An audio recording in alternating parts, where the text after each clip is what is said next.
He said, "You fit the description," and I guess I did because next thing I knew, I was handcuffed, breathless, and praying for parole.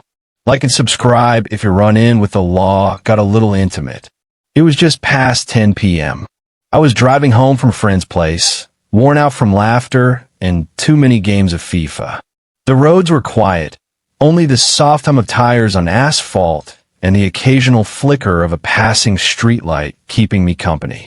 Hoodie up, windows cracked just enough to let in the night air. Radio low, playing some indie track I wasn't really listening to. That's when the red and blue lights exploded behind me. It was instant. My gut clenched. I checked my speed, well below the limit. No busted taillight. No reason, at least none that made sense. But that didn't stop the fear from punching me square in the chest.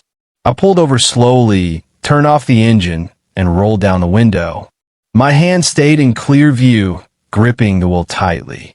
Old lessons drilled into me from every news headline and family warning. The officer approached, boots crunching against gravel. He was tall, probably 6'2" or -3, broad-shouldered, with a jawline that looked like it was carved to intimidate. His dark hair peeked from under his cap, and his name badge gleamed under the street lamp. Reyes. But it wasn't his height or build that got to me, it was his eyes. A deep brown, thoughtful, almost hesitant. Not what I expected. "You know why I pulled you over?" His voice was firm, but it didn't carry the weight of a threat. It sounded more like a question he wasn't sure he wanted answered. "No," I said, truthfully, my voice quieter than I intended. "You match a description," he replied.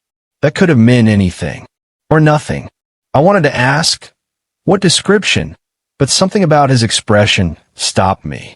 He seemed distracted, like he was trying to figure something out just by looking at me.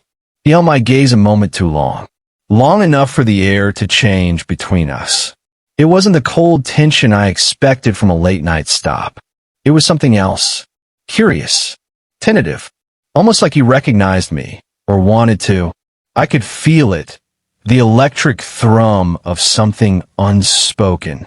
The kind of energy that lives in the space between two people who aren't supposed to feel anything, but do. License and registration. I handed it over, and his fingers brushed mine. Maybe I imagined it, but his hand paused for half a second longer than necessary. A few moments passed as he walked back to his cruiser. When he returned, he handed my stuff back and said, "You're free to go. Drive safe." That was it.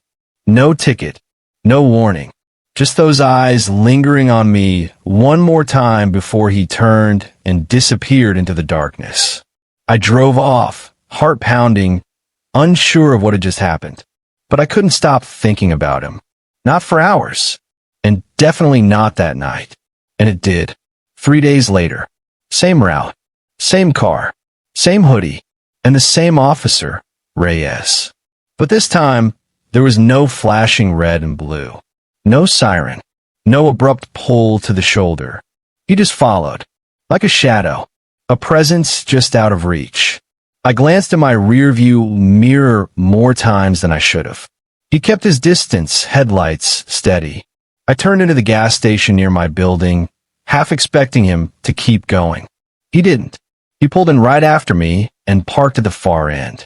I got out, fuel pump in hand, and looked directly at him. "You just like my taillights," I said. Or, he stepped out of his cruiser with that same unreadable expression. Then, a half smile curved at the edge of his mouth. "Just making sure you're safe." That wasn't protocol. That wasn't part of the job. That was personal.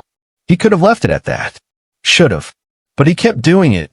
Driving the same street when I got off work late, parking nearby when I stopped for food, passing by on nights when the world felt a little too quiet.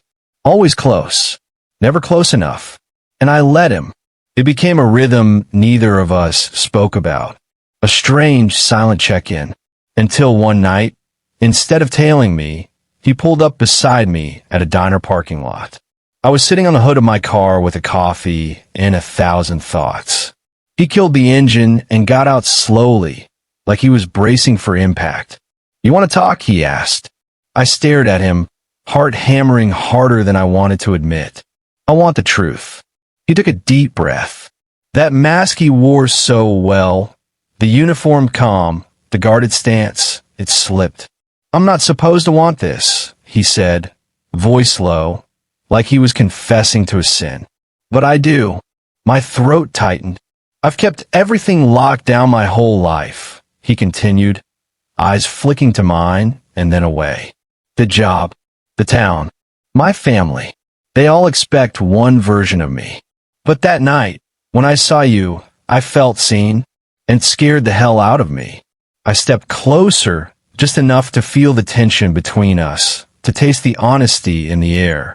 You think I haven't been scared too?" He didn't answer. He didn't have to. His eyes were soft now, pleading exposed. Then, for the first time since all this began, he reached out. Not to cuff me, not to control, just a touch. Fingers brushing mine, tentative and trembling. "I don't know how to do this," he whispered. "Then let's figure out together," I said. And just like that, the distance between us disappeared. It wasn't loud. It wasn't reckless. It was real, and it was just the beginning. We started meeting in places the town wouldn't look. Hikes where the trees whispered louder than people. Late-night drives on forgotten back roads. Coffee in his truck, parked just beyond the county line, where even the stars seemed to keep secrets. It wasn't about sex. Not yet. It was about breathing together, letting ourselves exist in the same space without apology. One night, I brought a blanket. We spread it out in the bed of his truck and lay back, shoulder to shoulder, saying nothing. "You ever think about quitting?" I asked, my voice barely louder than the crickets. "All the time," he said, "but not because I hate the job, because I hate who I have to be in it." That hit somewhere deep. "You shouldn't have to hide," I told him. He turned toward me, his face half shadow, half moonlight. "Neither should you." And in that moment, he leaned in, not with lust, with intention. Our lips met like a secret being told, slow, reverent, the kind of kiss you remember because it didn't demand anything. It offered everything. When we pulled back, I was shaking. "Cold?" he asked. "No," I whispered, "just finally warm." He laughed, soft and disbelieving. "You messed me up." "Good," I said, "because I think we're past pretending we're okay." He pulled me in again, arms strong, heartbeat steady. And I knew, whatever came next, this was real.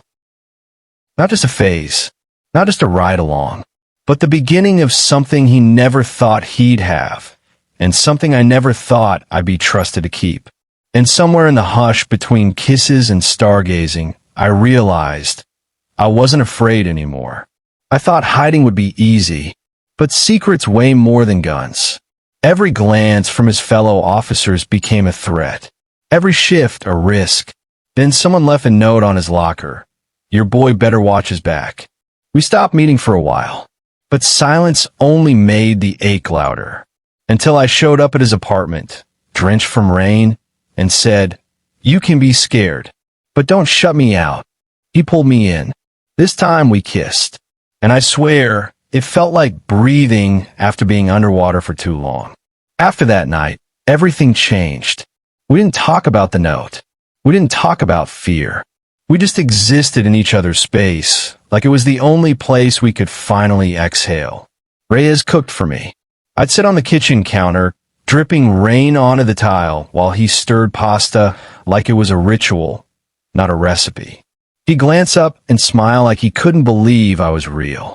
We made love for the first time that week, quietly, reverently, like we didn't want to break the spell. His hand shook more than mine, not from nerves, but from the weight of finally letting go. "Are you sure?" I whispered against his skin. "I've never been more sure of anything," he replied.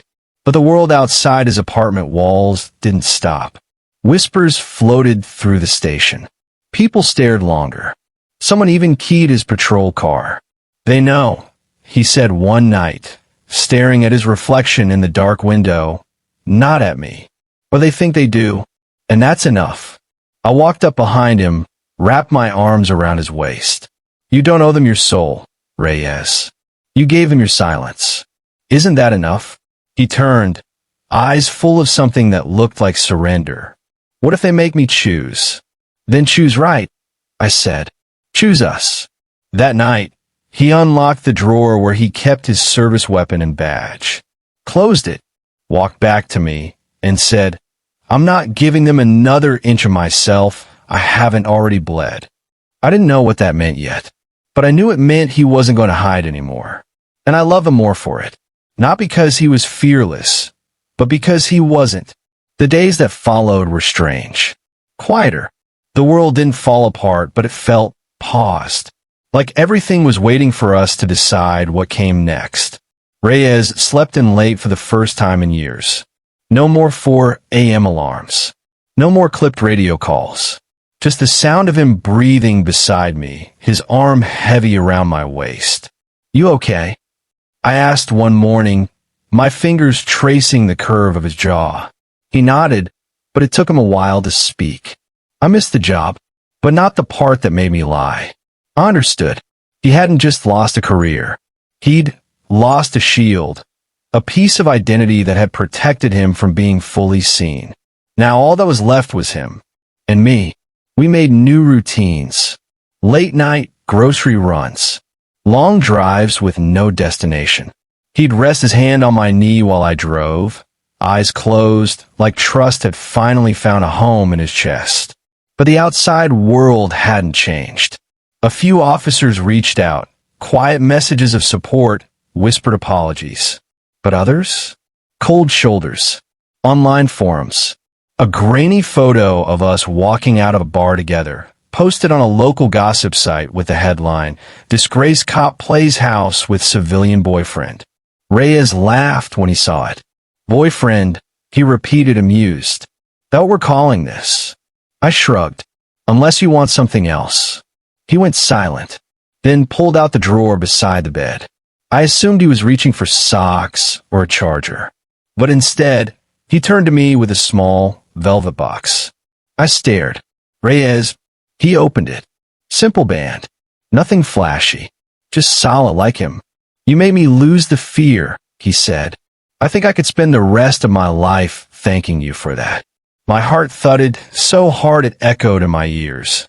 That sounds dangerously close to a proposal. That's because it is. I didn't cry, not right away. I just leaned forward, kissed him, and whispered, yes. Hell yes.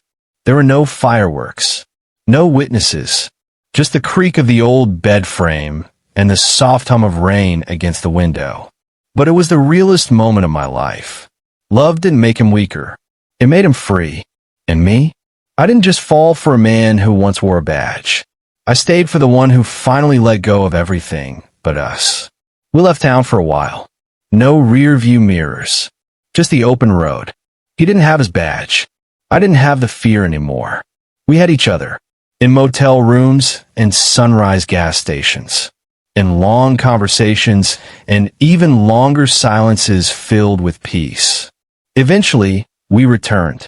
Not as secrets, but as something stronger. He started training new recruits. Off the force, but still a protector. I started writing again. About love. About truth. About the man who stopped me one night and never let go. The law didn't bring us together. But love? That gave us freedom.